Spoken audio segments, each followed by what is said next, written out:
Hey guys, it's Jennifer Berger with Liberty Tax Service in LaPorte, Texas.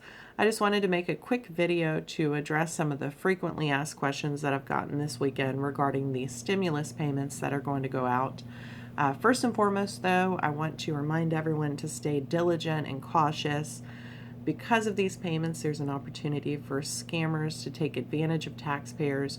So please keep in mind that the IRS will never initiate contact with taxpayers by text, email, or any social media platforms.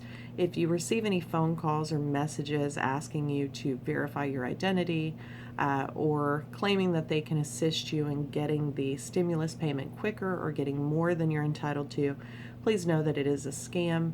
You are encouraged to report those scams to the Treasury Inspector General at 1-800-366-4484.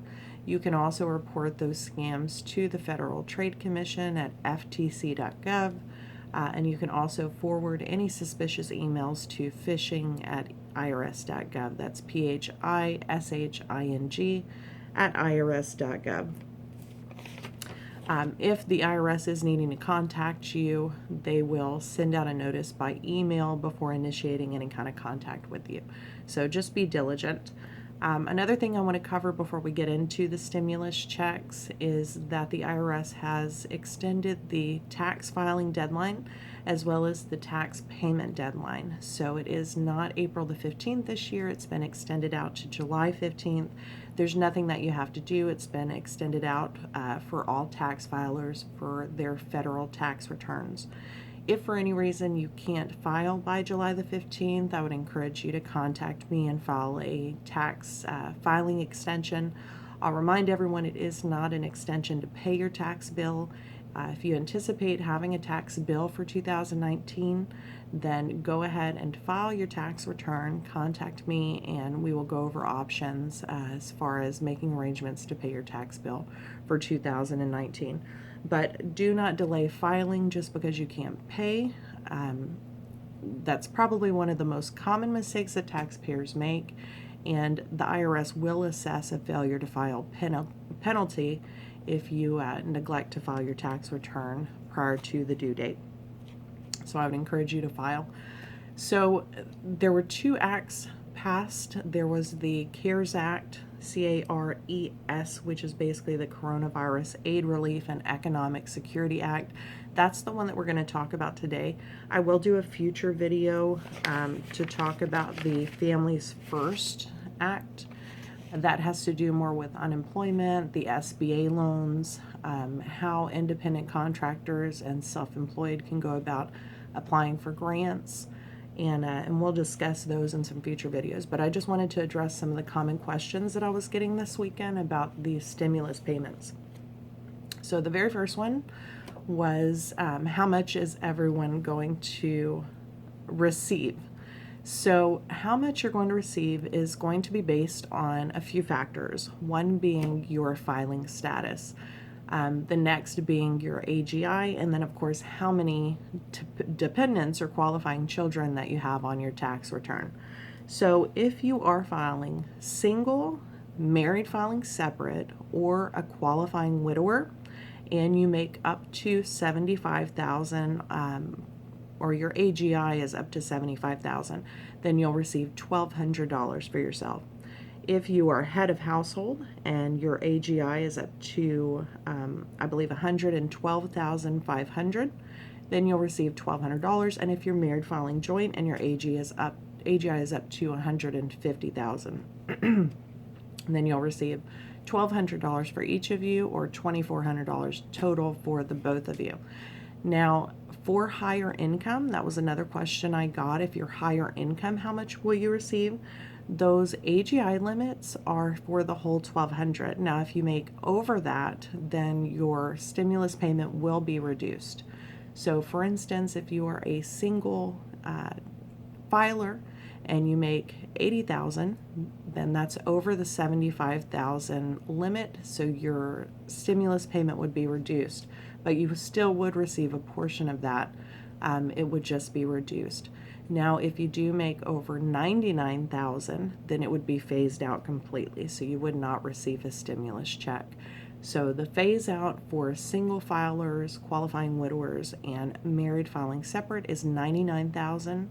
The phase out for head of household is 146,500, and then the phase out for married filing joint is 198,000. Again, if you make underneath that, then you'll still receive a reduced amount, but if you make over those figures, then you will not receive a stimulus payment.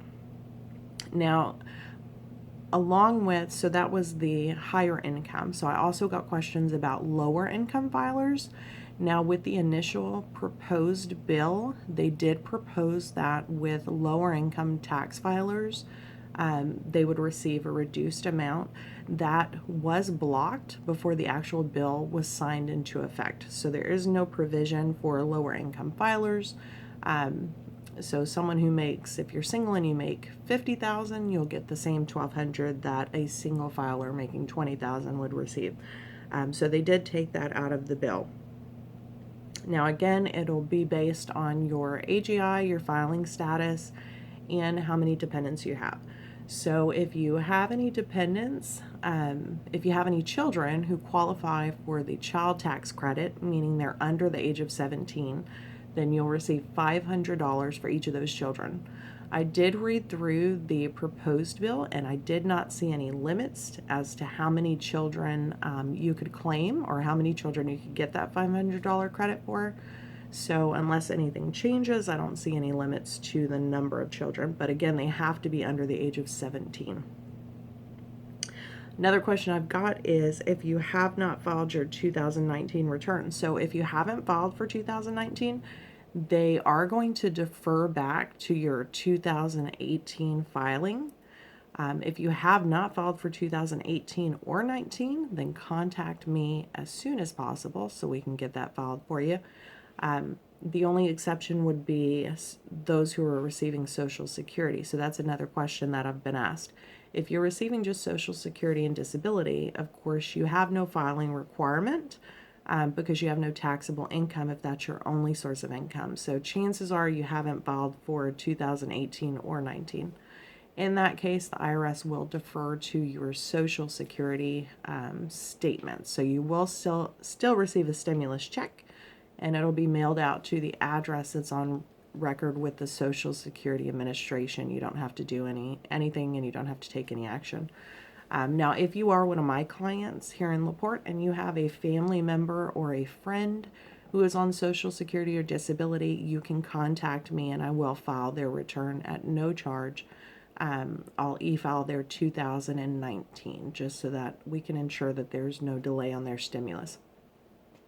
As a side note, I always recommend that my clients go ahead and file even if their only income is Social Security. And the reason being is just to avoid any possible identity theft. If you aren't filing, then you don't know if anyone is using your information. So as a side note, I always encourage everyone to file even if your only income is Social Security and disability. So again, though, if you did not file for 19 or 18, then they will defer to your Social Security statement. Now, whether or not you want to file your 2019. So if you've already filed 19, this next section is not going to apply to you. You can skip forward. If you have not filed your 2019, give me a call because depending on your tax situation, you may or may not want to file right now. You may want to go ahead and file if it's going to be more beneficial, or if it's going to be more beneficial for them to use your 2018 information, then you may want to wait to file until closer to the deadline, and we can discuss what would benefit you. If you haven't filed 19 and you recently had a child, you had a child born in 2019, then you want to go ahead and file as soon as possible because otherwise the IRS does not know that you have that child, so you won't receive the $500 credit for them, so you want to go ahead and file. Another thing you might want to consider is adjustments to your AGI. You may be a higher income individual and In 2018, you might have made too much to receive the stimulus payment, but for this year, you have an opportunity to do things like contribute to an IRA in order to lessen your AGI, and put you in that position where you can receive that stimulus. So we can discuss different options. And like I said, everyone is welcome to give me a call at 281-471-2117, and I will put my phone number in the comments as well for you to contact me. So those are some things to keep in mind if you have not filed your 2019 yet. Now, another question I'm getting, will you have to pay back the stimulus? So here's the thing, we don't have clarification on that. The IRS hasn't advised us as to how they're going to treat this stimulus payment. We do know that the stimulus is basically a new refundable tax credit for 2020. So when you file your 2020 tax return, you will have to reconcile that payment. And so one of the questions I got asked, if you don't get it now, do you lose it? No, because it is a refundable tax credit. If you don't receive it now and you are actually eligible for it, when you file your 2020 tax return and reconcile, then you'll get the credit at that time. But whether or not you'll have to pay the credit back if you were ineligible, that remains to be known. I know that in 2008, I believe it was 2008 when they did the last stimulus, when you filed your tax return and reconciled, you didn't have to pay back the portion you weren't eligible for. So we're waiting to find out about this one. And definitely as the IRS updates their information, I'll roll out any new updates. So when will I get my check? That was a big question that I'm getting. So according to the IRS, they stated that within 3 weeks, they're looking to start dispersing those checks. Will that happen? Hope so. That's what they're saying. But I would probably set expectations with my clients that they should start to roll this out within the next 3 weeks to 8 weeks, just to set some reasonable expectations as to when you'll receive them. The next question, how will I receive my disbursement? So however you got your tax refund is how you're going to receive your disbursement. If you opted to have your tax refund or your last tax refund direct deposited into your bank account, then that's how you should receive your stimulus payment. If you opted to have your tax refund mailed to you, then you should receive your stimulus payment by mail. Now, if the IRS tries to direct deposit your stimulus and for any reason your bank account has closed or that bank account does not have your name on it, it will automatically reject, and then the IRS will defer to a paper check for you. And they'll mail your check to the address that was on your last tax return. So, great question that I was asked, will I get taxed on this stimulus check? Absolutely not. This is a refundable tax credit. So you will not have to include this stimulus payment in your income. Therefore, you will not be taxed on it later. And let's see, if I claimed my son or daughter and they're in college or working, will they get a check? No, they won't. The short answer is if you are claimed as a dependent, you will not receive a check. And can I get a stimulus if me or my spouse has an I-10 or my child has an I-10? No, you have to have a social security number in order to receive the stimulus. So you would need a social security number, your spouse would, and your children would if you're getting a stimulus. The only exception to that would be if you have a child who is adopted and they have an A-10, then that would qualify for the stimulus payment. Or I believe if you're a member of the armed forces, then you only have to have a social, but your spouse does not, and you would still qualify to get the stimulus in that case. What if I owe taxes? So, and I apologize, I'm just reading the questions that I've gotten through messaging. So what if I owe taxes? The IRS has stated that they're ceasing most collection activities, so they will not offset your stimulus for past due taxes. So you don't have to worry about that. Go ahead and get your filings in. If you have prior years that you haven't filed because you owed, go ahead and get those in as well. What if I owe child support? So the chances, there's a 99% chance they're going to take that. They are ceasing collection activities on past due tax debt. However, with child support, they've made it painfully clear that they will more than likely take those stimulus payments to pay any arrears. And student loans, so they have stopped the student loan garnishment. So they will not take it, or as far as I'm aware, through the current outlines, they will not take it for student loan debt. There is a number that you can call as well. It's 1-800-621-3115, and it'll give you more information. But it has, they have stated that they will not be taking it for student loans. So the next question, what if I moved? If you've moved since you filed your last tax return, then you'll want to file an 8822, which is a change of address with the IRS, and then you'll want to also file a change of address with the U.S. Post Service. So that's if you haven't filed a 2019. Go ahead and print out that 8822 as quickly as possible, fill that out and mail it in. And of course, if you're one of my clients, I'll assist you with that as I handle all correspondence. You can just give me a call and we'll get that taken care of. If you haven't filed your 2019 tax return, then the easiest way to update your address is to simply file a tax return. File your 2019 with your current address and it will update the IRS database and assure that you get your payment mailed to the right place. The next question, if I don't file taxes, can I still get it? Nope. Short answer, you have to be a taxpayer. It's a refundable tax credit, so you have to be a taxpayer in order to claim the credit. If you don't file taxes, you're simply not eligible. And what if I started working this year? If you weren't a dependent on anyone's return, then when you file your 2020 tax return and you reconcile the credit, then you'll receive it at that time. And if married, filing joint, will each taxpayer receive a separate $1,200 payment, or will it be $2,400 total?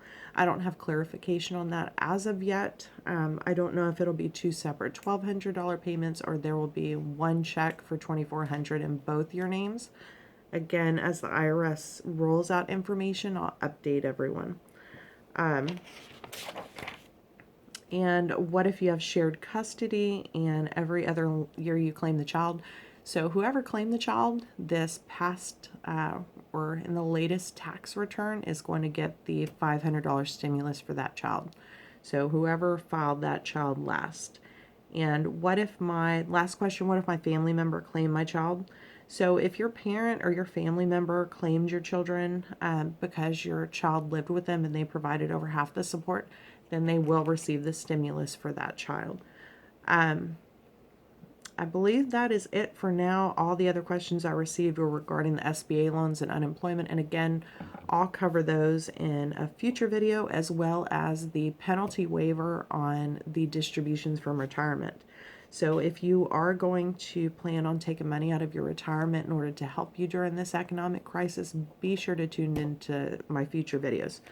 If you guys have any questions whatsoever, reach out to me at 281-471-2117, or you can email me at jberger, berger.lts@gmail.gov. Hope you guys are all staying safe and healthy and have a wonderful week.